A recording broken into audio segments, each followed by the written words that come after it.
SFI എന്തിനു കൊള്ളാം എന്ന ടൈറ്റിൽ കണ്ട് സഖാവ് ആർഷോയും മുതിർന്ന സഖാക്കളും കോപാകുലരാകുകയില്ല എന്നാണ് എൻ്റെ വിശ്വാസം. SFI നമ്മുടെ നാട്ടിലെ ഒരു പ്രധാനപ്പെട്ട വിദ്യാർത്ഥി സംഘടന, ഏറ്റവും പ്രധാനപ്പെട്ട സംഘടന എന്ന് തന്നെ പറയാം. ഇടതുപക്ഷ ജനാധിപത്യ മുന്നണിയിലെ പ്രധാന ഘടകകക്ഷിയായ CPMൻ്റെ വിദ്യാർത്ഥി വിഭാഗമാണ്. വളരെ കാലമായിട്ട് നമ്മുടെ നാട്ടിൽ വളരെ മാതൃകാപരമായിട്ട് പ്രവർത്തിച്ചുകൊണ്ടിരിക്കുന്ന സംഘടനയുമാണ്. MA ബേബിയും G സുധാകരനും കോടിയേരി ബാലകൃഷ്ണനും AK ബാലനും പിന്നീട് മത്തായി ചാക്കോയും ജെയിംസ് മാത്യുവും അതിനിടയ്ക്ക് സുരേഷ് കുറുപ്പും CP ജോണും ഒക്കെ ഈ സംഘടനയെ നയിച്ചവരാണ്. ഇപ്പോൾ സമീപകാലത്ത് M സ്വരാജ്, സിന്ധു ജോയി, അത് കഴിഞ്ഞ് ഇപ്പോൾ ആർഷോ വരെ എത്തി നിൽക്കുന്നു അതിൻ്റെ നേതാക്കന്മാർ. ഈ പല നേതാക്കന്മാരും പിന്നീട് നിയമസഭാംഗങ്ങളായിട്ടുണ്ട്, മന്ത്രിമാരായിട്ടുണ്ട്, പാർലമെൻറ്റ് അംഗങ്ങളായിട്ട്, അങ്ങനെ നമ്മുടെ പൊതുജീവിതത്തിൻ്റെ നാനാ തുറകളിൽ വ്യക്തിമുദ്ര പതിപ്പിച്ചവരാണ്. ഈ സംഘടനയെ സംബന്ധിച്ചിടത്തോളം പറഞ്ഞ് ഇതൊരു പൊരുതുന്ന സംഘടനയാണ്. അവർക്ക് ഈശനെയും ബ്രഹ്മനെയും പേടിയില്ല. അതുകൊണ്ടാണ് കേരള സർക്കാരിനെതിരായിട്ട് വിധി കൽപ്പിച്ച ഹൈക്കോടതി ചീഫ് ജസ്റ്റിസിൻ്റെ വീട്ടിലേക്ക് ഒരു മാർച്ച് നടത്തുന്നത്. ഈ ചീഫ് ജസ്റ്റിസിൻ്റെ കോലമുണ്ടാക്കി അദ്ദേഹത്തെ പ്രതീകാത്മകമായി കടലിൽ ഒഴുക്കുന്നത്, അങ്ങനെയൊക്കെയുള്ള പല കലാപരിപാടികളും ഇവർ സംഘടിപ്പിച്ചിട്ടുണ്ട്. അതുപോലെ മന്ത്രിമാരെ വഴി തടയുക, അതൊക്കെ DYFIക്കാരാണ് ചെയ്തത്. അതിനൊക്കെ SFIയുടെ പിന്തുണയുണ്ട്. അങ്ങനെ വലിയ വിപ്ലവ വീര്യം തെളിയിച്ച ഒരു സംഘടനയാണ്. പ്രിൻസിപ്പളിൻ്റെ കസേര കത്തിക്കുക, അല്ലെങ്കിൽ പ്രിൻസിപ്പളിൻ്റെ കുഴിമാടമൊരുക്കി പുഷ്പചക്രം സമർപ്പിക്കുക, ഇങ്ങനെയൊക്കെയുള്ള വിദ്യകളും ഇവർ കാണിച്ചിട്ടുണ്ട്. ഏറ്റവും ഒടുവിൽ സാക്ഷാൽ കേരള ഗവർണർ, സംസ്ഥാന ഭരണത്തലവനായ ഗവർണറെ വഴിയിൽ തടയുന്ന പോലുള്ള ഏർപ്പാടുകൾ ചെയ്തു. കേരള ഗവർണറായിരിക്കുന്ന സർവകലാശാല ചാൻസലർ ആരിഫ് മുഹമ്മദ് ഖാൻ കാലിക്കറ്റ് സർവകലാശാലയുടെ ക്യാമ്പസിൽ കാലെടുത്ത് വിട്ടാൻ സമ്മതിക്കില്ല എന്ന് പറഞ്ഞ് വലിയ സമരം നടന്നു. നമുക്ക് എല്ലാവർക്കും ഓർമ്മയുണ്ട്. അങ്ങനെയൊക്കെയുള്ള വലിയ വലിയ സമരങ്ങൾ ചെയ്ത് കഴിവ് തെളിയിച്ച ഒരു സംഘടനയാണ് SFI. അതുകൊണ്ടാണ് എനിക്ക് SFIയോട് വലിയ ബഹുമാനം. അങ്ങനെ ഗവർണറായിക്കോട്ടെ, ഇന്ത്യൻ പ്രസിഡൻ്റായിക്കോട്ടെ, UN സെക്രട്ടറി ജനറലാവട്ടെ, മുഖത്ത് നോക്കി വെല്ലുവിളിക്കാൻ കഴിവും താൻ പോരിമയുമുള്ള ഒരു കൂട്ടം ചെറുപ്പക്കാരുടെ സംഘമാണ് നമ്മൾ SFI അഥവാ സ്റ്റുഡൻസ് ഫെഡറേഷൻ ഓഫ് ഇന്ത്യ എന്ന പേരിൽ അറിയപ്പെടുന്നത്, എന്ന് വിളിക്കുന്നത്.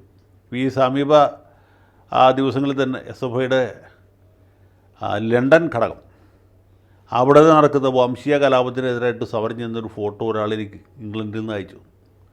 അപ്പോൾ SFIക്ക് ലണ്ടനിലും സംഘടന ഉണ്ട് എന്നും യൂണിറ്റ് ഉണ്ടെന്നും അവിടുത്തെ വിഷയങ്ങളിൽ ഇതുപോലെ ധീരമായ ഇടപെടൽ നടത്തുന്നവരാണെന്ന് എനിക്ക് അപ്പോഴും മനസ്സിലായി. അപ്പോൾ ഇത് പറഞ്ഞതെന്ന് വെച്ചാൽ SFIക്കാരെ പോലും നാണിപ്പിക്കുന്ന, അല്ലെ SFIക്കാരെ പോലും ഞെട്ടിപ്പിക്കുന്ന രീതിയിലുള്ള സമര സംവിധാനങ്ങളാണ് ബംഗ്ലാദേശിൽ അവിടുത്തെ വിദ്യാർത്ഥി സഖാക്കൾ ചെയ്തുകൊണ്ടിരിക്കുന്നത്. ഒരു വിദ്യാർത്ഥിയായിരിക്കും കേട്ട് നടുങ്ങിയിട്ടാണ് ഷെയ്ഖ് ഹസീന ആ ജോലി രാജിവെച്ച് രാജിക്കത്ത് ഒരാളുടെ കയ്യിൽ കൊടുത്തു വിട്ട് ആദ്യം കണ്ട് ഹെലികോപ്റ്ററിൽ ചാടി കയറി ഇന്ത്യയിലേക്ക് രക്ഷപ്പെട്ടു. അമ്മയ്ക്ക് ഇപ്പോൾ ബ്രിട്ടനിലും അഭയം കിട്ടിയിട്ടില്ല, ഫ്രാൻസിലും അഭയം കിട്ടിയിട്ടില്ല, ജർമ്മനിയിലും കിട്ടിയിട്ടില്ല, സ്കാൻഡിനേവിയൻ രാജ്യങ്ങളിൽ കിട്ടിയിട്ടില്ല, കിട്ടുകയുമില്ല. കാരണം എന്താ? ബംഗ്ലാദേശിലെ വിദ്യാർത്ഥികളെ സ്വീഡനും പേടിയാണ്, നോർവേക്കും പേടിയാണ്, ഫിൻലൻഡിനും പേടിയാണ്, ഇംഗ്ലണ്ടിൻ്റെ കാര്യം പറയാനുമില്ല, ഫ്രാൻസിൽ ഒരു രക്ഷയുമില്ല. അപ്പോൾ ഇതാണ് അവസ്ഥ. അപ്പോൾ അവിടുത്തെ വിദ്യാർത്ഥികളെ സത്യം പറഞ്ഞാൽ ഇവർക്ക് വരെ പേടിയാണ്, ലോകശക്തികൾക്ക് വരെ പേടിയാണ്. ഷെയ്ഖ് ഹസീനയ്ക്ക് അമേരിക്കയിലേക്ക് പോകാനുള്ള ധൈര്യവുമില്ല. മാത്രമല്ല ഇപ്പോൾ ബൈഡൻ സാഹിബാണ് അവിടുത്തെ പ്രസിഡൻറ്റ്, അവിടെ ചെന്നിട്ടും വലിയ രക്ഷയില്ല. ഇനി ട്രംപ് വരികയാണെങ്കിൽ നോക്കാം, അതുവരെ കാത്തിരിക്കാൻ മാർഗമുള്ളൂ. അതാണ് ഹസീനയുടെ സ്ഥിതി. ബാക്കിയുള്ളവരുടെ സ്ഥിതി ഒട്ടും വ്യത്യസ്തമല്ല. ഇവരുടെ മുദ്രാവാക്യം വിളി കേട്ടിട്ടാണ് ബംഗ്ലാദേശിലെ പല ക്ഷേത്രങ്ങളും തകർന്നു വീണത്. അല്ലാണ്ട് ഇവരൊന്നും ചെയ്തതല്ല.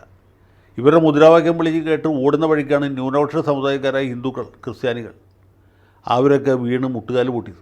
അതൊക്കെ വലിയ ന്യൂനപക്ഷ പീഡനമായിട്ടാണ് ഇവിടുത്തെ പത്രങ്ങൾ അവതരിപ്പിക്കുന്നത്. ശശി തരൂർ പോലും ഹിന്ദുക്കളെ പീഡിപ്പിക്കുന്നേ എന്ന് പറഞ്ഞ് ട്വിറ്ററിൽ ട്വീറ്റ് ചെയ്തിട്ടുണ്ട്. അപ്പോൾ ഈ നിലയിലേക്ക് കാര്യങ്ങൾ പോയിക്കൊണ്ടിരിക്കുകയാണ്. അത്ര ശക്തമാണ് അവരുടെ മുദ്രാവാക്യം വിളി. ആ മുദ്രാവാക്യം കേട്ടാൽ മതി. ഇത് കേട്ടാൽ അപ്പം രോമാഞ്ചം ഉണ്ടാവും നമ്മുടെ മീഡിയ വൺ ചാനലിലെ അടുപ്പൂട്ടി ചർച്ചക്കാർക്ക്. ആ വിദ്യാർത്ഥി ഐക്യത്തിൻ്റെ ശക്തി അത്ര ഭയങ്കരമാണ്. പിന്നെ സമീപ ദിവസം ഇവരുടെ മുദ്രാവാക്യം വിളി കേട്ട് തകർന്നു വീണ ഒരു സംഗതി എന്ന് പറയുന്നത്, ഇന്ത്യൻ സൈന്യത്തിന് മുമ്പിൽ പാകിസ്ഥാൻ കീഴടങ്ങുന്നതിൻ്റെ ഒരു ശില്പം ഉണ്ടാക്കി വെച്ചു. അതും തകർന്നു വീണു. ഇവരൊന്നും ചെയ്തതല്ല, ഇവർ ഗാന്ധിയന്മാരാണ്, ഇവരാരും ഉപദ്രവിക്കില്ല. പക്ഷേ ഈ മുദ്രാവാക്യം വിളിക്കുന്ന ശക്തി അത്ര ഭയങ്കരമാണ്, അത്ര അധികം ഊർജ്ജം ആ മുദ്രാവാക്യത്തിലുണ്ട്. അപ്പോൾ ഈ ശബ്ദോർജ്ജം കൊണ്ടാണ് ഇത് തകർന്നു വീഴുന്നത്. ക്ഷേത്രങ്ങളാണെങ്കിലും പ്രതിമകളാണെങ്കിലും ഒക്കെ. ആ വിഭാഗത്തിൽപ്പെട്ടൊരു വിദ്യാർത്ഥിയാണ് SFIക്കാരെ പോലും നാണിപ്പിക്കുന്ന രീതിയിൽ ബംഗബന്ധു മുജീബുർ റഹ്മാൻ്റെ പ്രതിമയുടെ മുകളിൽ കയറി അദ്ദേഹത്തിൻ്റെ തലയ്ക്ക് ചുറ്റിയ കൊണ്ട് അടിക്കുന്നത് നമ്മൾ കണ്ടു. ഈ മുജീബുർ റഹ്മാൻ ജീവിച്ചിരുന്ന കാലത്ത് അദ്ദേഹത്തെ തല്ലിക്കൊല്ലിയും വെടിവെച്ച് കൊല്ലുകയൊക്കെ ചെയ്ത ആളുകളുടെ പിന്തലമുറക്കാർ ഇപ്പോഴും ബംഗ്ലാദേശിലുണ്ട്. കാര്യം മുജീബുർ റഹ്മാൻ അവിടുത്തെ രാഷ്ട്രപിതാവൊക്കെയാണ്. പക്ഷേ രാഷ്ട്രപിതാവാണെന്ന് പറഞ്ഞിട്ട് കാര്യമില്ല, വിദ്യാർത്ഥികൾക്ക് അവരൊന്നും വലിയ ബഹുമാനമില്ല. അതുകൊണ്ട് ഒരു വിദ്യാർത്ഥി ഈ പടുകൂറ്റൻ പ്രതിമയുടെ മുകളിൽ കയറി നിന്ന് ബംഗബന്ധുവിൻ്റെ മുഖത്തേക്ക് മൂത്രമൊഴിക്കുന്നതിൻ്റെ ദൃശ്യങ്ങൾ കണ്ടു. ഇത് കണ്ട് നമ്മുടെ KT ജലീലിന് പോലും സഹിക്കാൻ പറ്റില്ല. ജലീൽ സാഹിബ് ഇവരിങ്ങനെ നന്ദിയില്ലാത്തവരായി പോയല്ലോ എന്ന് പറഞ്ഞ് ഇവിടെ പോസ്റ്റ് ഇട്ടു. അപ്പോൾ സാഹിബിനെ അറിയാത്തതാണെന്ന് എനിക്ക് തോന്നുന്നു. ബംഗ്ലാദേശിലെ വിദ്യാർത്ഥികളെന്ന് വെച്ചാൽ SFIക്കാരെക്കാളും വീരന്മാരാണ്. വിപ്ലവ വീര്യം ഇങ്ങനെ തിളച്ച് മറിഞ്ഞ് ആവിയായിക്കൊണ്ടിരിക്കുകയാണ്. അപ്പോൾ അതിൻ്റെ പ്രതിഫലനമായിട്ടാണ് ഇതൊക്കെ സംഭവിക്കുന്നത്. അതിൻ്റെ തുടർച്ചയായിട്ടാണ് ഈ കഴിഞ്ഞ ദിവസം അവർ ബംഗ്ലാദേശ് കോടതിയിൽ സുപ്രീം കോടതിയിലേക്ക് മാർച്ച് ചെയ്യുകയും ചീഫ് ജസ്റ്റിസിനോട് ഉടനടി രാജിവെക്കണമെന്ന് പറയുകയും ചെയ്തു. അപ്പോൾ ഷെയ്ഖ് ഹസീനെ രാജിവെച്ചു. ഉടനെ തന്നെ ചീഫ് ജസ്റ്റിസ് പേടിച്ച് പറച്ച് പുള്ളിയും രാജിക്കത്തെഴുതി കൊടുത്തു. ചീഫ് ജസ്റ്റിസ് മാത്രമല്ല കോടതിയിലുള്ള എല്ലാ ജഡ്ജിമാരും രാജിവെച്ചു. മനസ്സിലായി? ഇവിടെ ഈ സ്വരാജും മറ്റുമൊക്കെ ചെയ്തിട്ട് എന്ത് ചെയ്യാൻ പറ്റി? VK ബാലിയെ പ്രതീകാത്മകമായിട്ട് നാടെടുത്താനേ പറ്റുള്ളൂ. പുള്ളിയെ കൊണ്ട് രാജിവെപ്പിക്കാൻ പറ്റിയില്ല, പുള്ളിയെ ഓടിക്കാൻ പറ്റിയില്ല, ഒന്നും പറ്റിയില്ല. അതാണ് ഞാൻ പറഞ്ഞു, SFIക്കാരെക്കാളും ശേഷിയും ശേമുഷിയും ഉള്ള ധീരസഹാക്കളാണ് ബംഗ്ലാദേശിലുള്ളത്. അവരെ ഉടനെ SFI ചേർക്കുക എന്നുള്ളതാണ് ഇപ്പോൾ നമുക്ക് ചെയ്യാവുന്ന ഏറ്റവും നല്ല മാർഗ്ഗം എന്നെനിക്ക് തോന്നുന്നു. ഏതായാലും ഇവർ ഇനിയും മുദ്രാവാക്യം വിളിക്കട്ടെ. അടുത്ത മുദ്രാവാക്യം മിക്കവാറും കരസേനാ മേധാവിയുടെ ഓഫീസിലായിരിക്കും. അത് കേട്ട് കരസേനാ മേധാവി അദ്ദേഹത്തിൻ്റെ തോക്ക് താഴെ വെച്ച് യൂണിഫോം ഊരി ഇവരെ ഏൽപ്പിച്ച് വല്ല കൈക്കോട്ടെടുത്ത് കളയ്ക്കാൻ പോകും എന്നാണ്. അപ്പോൾ അങ്ങനൊരു വാർത്ത നാളെ മറ്റന്നാളോ മനോരമയിലോ മാതൃഭൂമിയിലോ അല്ലെങ്കിൽ മാധ്യമത്തിലോ വായിച്ചാൽ നിങ്ങളാരും അത്ഭുതപ്പെടേണ്ട. കാരണം SFI ഒക്കെ വെട്ടുന്ന അതിഭയങ്കര വിപ്ലവ ശക്തിയാണ് ബംഗ്ലാദേശിലെ വിദ്യാർത്ഥികൾ. കാലം സാക്ഷി, ചരിത്രം സാക്ഷി, വിദ്യാർത്ഥി ഐക്യം സിന്ദാബാദ്.